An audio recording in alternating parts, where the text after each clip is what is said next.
আমরা যে সমস্ত দাঙ্গার কথা শুনি দেখি, আমাদের পার্শ্ববর্তী দেশ বার্মায় দেখেছি আমরা লক্ষ লক্ষ মানুষকে কিভাবে কচু কাটার মুখোমুখি করা হয়েছে, জোর করে তাদেরকে ঠেলে দেওয়া হয়েছে অন্য দেশে। আমাদের পার্শ্ববর্তী দেশ ভারতে আমরা দেখি যে জায়গায় জায়গায় প্রতিনিয়ত কিভাবে সেখানে বাধ্য করা হচ্ছে সেখানকার সংখ্যালঘুদেরকে শ্রীরাম, জয় শ্রীরাম বলার জন্য। বাংলাদেশে কোথাও হিন্দুদেরকে আল্লাহু আকবার বলতে বাধ্য করা হয়েছে একটা ঘটনা এই 50 বছরের ইতিহাসে কেউ কোনোদিন দেখাইতে পারবে না। একটা বিচ্ছিন্ন ঘটনা কোনোদিন কোনো হিন্দু দাঁড়িয়ে বলতে পারবে না যে আমাকে কোথাও বাধ্য করা হয়েছে আল্লাহু আকবার বলার জন্য। যদি কেউ বাধ্য করে, ওই মুসলমানের টুটি মুসলমানরাই চিড়ে ফেলবে। এটা সেই দেশ। এই দেশে মানুষকে নসিহত দেওয়ার মতো কোনো নৈতিক অধিকার ভারতীয়দের নাই, তাদের কোনো নৈতিক অধিকার নাই। আমাদের কাছে পৌঁছাতে তাদের আরো 200 বছর লাগবে ইনশাআল্লাহ।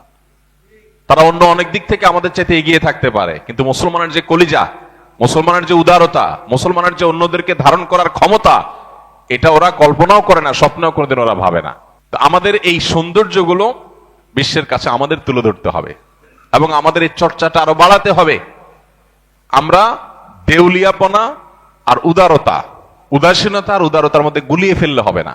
আমরা আমাদের আদর্শ ঈমান আকীদার পরে সম্পূর্ণ আমাদেরকে দায়িত্বশীল থাকতে হবে, কিন্তু সেই সাথে সামাজিক সম্প্রীতির ক্ষেত্রে আমাদের অন্য ধর্মের ভাইরা, অন্য মতের ভাইরা, শুধু ধর্মের কথা কেন বলছি, রাজনৈতিক ভিন্ন মত থাকতে পারে, ধর্মের মধ্যে আন্তর্ধর্মীয় ভিন্ন মত থাকতে পারে। অ্যাজ এ মুসলিম আমাদের মধ্যে বিভিন্ন মত, বিভিন্ন থটের অনুসারী থাকতে পারি আমরা, কিন্তু সহনশীলতা প্রদর্শন করতে ইসলাম আমাদের সহনশীলতার কথা বলে। কোনো উগ্রতা, কোনো অসহনশীলতা, কোনো অসহিষ্ণুতাকে কোনো অবস্থাতে আমরা স্থান দেব না। আমরা বিভিন্ন মতের মানুষ একসাথে নামাজ পড়ি, একই কাতার নামাজ পড়ি, এক একজন এক এক রাজনৈতিক দল করেন, নামাজ পড়ার সময় কাঁধে কাঁধ মিলিয়ে দাঁড়াচ্ছেন।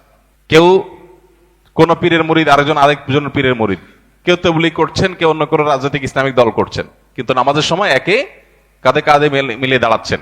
এটাই তো ঐক্যের শিক্ষা, যে মত আপনার ভিন্ন হতে পারে, কিন্তু যখন নামাজে দাঁড়াচ্ছেন আপনি এটা বলতে পারবেন না, না এটা বিএনপি লাইন, ওইটা জামাতের লাইন, ওইটা জাতীয় পার্টির লাইন, আলাদা করে লাইন করার সুযোগ আছে? নাই। যদি করেন তাহলে আপনার নামাজ নিয়ে টানাটানি শুরু হবে। ইসলাম আপনাকে এতটা উদার হতে বলেছে যে ভিন্ন মত থাকতে পারে, কিন্তু এই ভিন্ন মতের মধ্যেও ডক্টর খন্দকার আব্দুল্লাহ জাহাঙ্গীর রহমাতুল্লাহ যেটাকে বলতেন বৈচিত্র্যময় ঐক্য, আল ইত্তেহাদ মা আল ইখতিলাফ, যে আমরা বিভিন্ন রকমের মতে থাকা সত্ত্বেও একটা জায়গায় আমরা এক, একটা না বহু জায়গায় এক। আমরা বাংলাদেশী হিসাবে এক, এই জায়গাটাতে আমরা ঐক্যবদ্ধ, এখানে আমরা কাঁধে কাঁধ মিলিয়ে দাঁড়াবো। মত পার্থক্য আপনার সাথে 1000 বার থাকুক, 1000 বার আপনার সাথে আমার বিরোধী থাকুক, আপনি আমার করেন আমি আপনার করি, কিন্তু ঐক্যের জায়গাটা ক্লিয়ার থাকতে হবে। যাই হোক, আমরা যদি সজাগ সতর্ক থাকি তাহলে ইনশাআল্লাহ এদেশ নিয়ে কেউ খেলতে পারবে না। 18-20 কোটি মানুষ আমরা যদি সবাই একটু চোখ কানটা খোলা রাখি যে একটা নোংরা খেলা চলছে, ইনশাআল্লাহ কেউ আমাদেরকে নিয়ে খেলতে পারবে না। আমরা মুসলমানরা অনেকে মনে করি ভারতে মুসলমান নির্যাতন হচ্ছে, আমাদের দেশে তো হচ্ছে না, সমস্যা কি? তো তাদের ব্যাপার। ইরাকে মুসলমান নির্যাতন হচ্ছে, তাদের ব্যাপার। সিরিয়াতে হচ্ছে, তাদের ব্যাপার। ফিলিস্তিনে হচ্ছে, তাদের ব্যাপার। আমরা তো নিরাপদ আছি। এটা কোনো মুসলমানের চিন্তা না। গোটা পৃথিবীর যে কোনো প্রান্তে মুসলমান আক্রান্ত হলে গোটা বিশ্বের মানুষ এটাকে ফিল করবে, অনুভব করবে, কথা বলবে। অতএব এই জায়গা থেকে আমাদের প্রত্যেকটা মানুষের এখন থেকে ভারতের প্রতিটা মুসলিম নির্যাতন, প্রতিটা সংখ্যালঘু নির্যাতনের পরে আমাদের সবাই শতকণ্ঠে কথা বলতে হবে। শুধু মুসলমানরা দেশে হিন্দুদের কথা বলা উচিত।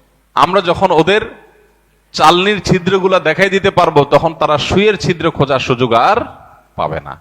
আমরা চুপচাপ থাকার কারণে তারা আজকে আমাদের মাথার উপরে চড়াও হয়ে বসে আছে। তো এই সময়টাতে বিশেষ করে যারা বিভিন্ন সময় অন্ধত্বে ছিলাম, যারা অতি প্রেমে ডুবেছিলাম, যারা শত্রু আর বন্ধু চিনতে ভুল করেছিলাম, তাদের এখন চেনার সময় হয়েছে যে কিভাবে একটা রাষ্ট্র এইভাবে ন্যাক্কারজনক ভাবে পার্শ্ববর্তী একটা রাষ্ট্রের প্রতি এইভাবে ঝাঁপিয়ে পড়তে পারে, এত নোংরা ভাবে, কোনো কারণ ছাড়া, বিনা উস্কানিতে এইভাবে তারা কিভাবে একটা দেশকে ক্ষতিগ্রস্ত করতে পারে, তার সবচেয়ে নোংরা নজির এখন স্থাপন হতে যাচ্ছে। আমি আবারও বলছি, যদি আমরা সতর্ক না হই তাহলে সেক্ষেত্রে এই দেশ আমাদের আর থাকবে না, এবং এদেশে আমরা যে বিগত কয়েক বছর ধরে আমরা দাসের মতো ছিলাম, সেটা যে আরো কতটা ভয়াবহ আকার ধারণ করতে পারে একমাত্র আল্লাহ তাআলা ভালো জানেন। বিধায় প্রত্যেকটা মানুষকে সজাগ হতে হবে, সতর্ক হতে হবে, এবং ধর্মীয় সম্প্রীতির ব্যাপারে আমরা প্রত্যেকটা মানুষ নিজে থেকে উদ্যোগ নিয়ে আমাদেরকে ধর্মীয় সম্প্রীতি রক্ষা করে তাদের মিথ্যা অভিযোগ, এটাকে মিথ্যা প্রমাণ করতে হবে। সেই অভিযোগকে মিথ্যা প্রমাণ করার জন্য আমাদেরকে ভূমিকা রাখতে হবে এবং পাড়ায় পাড়ায় মহল্লা মহল্লায় অন্য ধর্মাবলম্বী যে সমস্ত ভাই বোনরা আছে সম্ভব হলে তাদের সাথে মিট করতে হবে, তাদেরকে নিয়ে একসাথে বসতে হবে যে ভাই আপনারা কোনো অসুবিধা অনুভব করছেন কিনা, কেউ আপনাদের কোনো অসুবিধা করছে কিনা, তাদেরকে আশ্বস্ত করতে হবে এবং অহেতুক তাদের মনে যে ভয় সৃষ্টি করছে পার্শ্ববর্তী দেশ থেকে সেগুলোর ব্যাপারে তাদেরকে অভয় দিতে হবে যে আমরা হিন্দু মুসলিম কাঁধে কাঁধ মিলিয়ে আমাদের প্রিয় মাতৃভূমিতে আছি এবং থাকবো ইনশাআল্লাহ।